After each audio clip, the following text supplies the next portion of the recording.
Magandang buhay po at isang masayang pagbobonsai po sa inyo sa muli po JB Mountain TV. Ngayon po is babahagi ko naman po sa inyo ito pong ating material na galing pong Yamadori. Hinukay po natin sa wild. Hindi na nga matatawag na wild kasi nasa kalsada po siya. Yung pinagtabasan po ng nagtatrabaho po sa Department of Public Works and Highway. Pinutol po ito at ngayon po is na medyo wild na po yung bonsai material natin. Ito po yung pala yung bugambilya. Isa pong variety ng bugambilya, yung pino yung dahon. Yan. Tulad po ng ganito. Kaya samahan nyo po mga idol, titrim po natin o ayusan lang po natin ng konti para sa for sharing lang po natin ngayong araw. Kaya po simulan natin mga idol.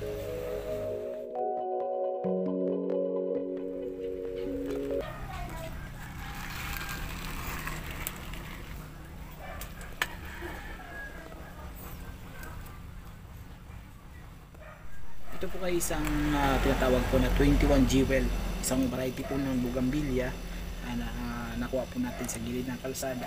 Ito po ay ayusan po natin. Meron pa po siyang wire. Ngayon po is trim natin yung mga pahaba na ito ng mga dahon para ang purpose po is para lumago pa po siya at makuha po natin yung kakapalan ng bawat sanga. Yan mga idol.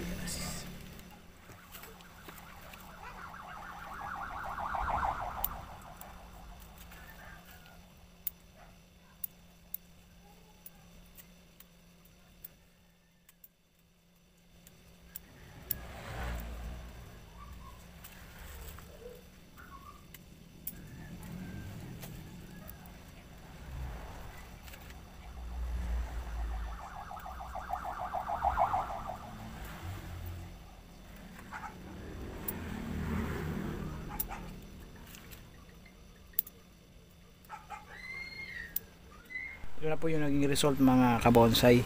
Ngayon po is dadako naman po tayo sa paglilinis ng part na medyo may mga lumot-lumot na. Ayusan po natin ito. Yan na po, na-trim na po natin para mas lalo pa pong lumago yung material na ito.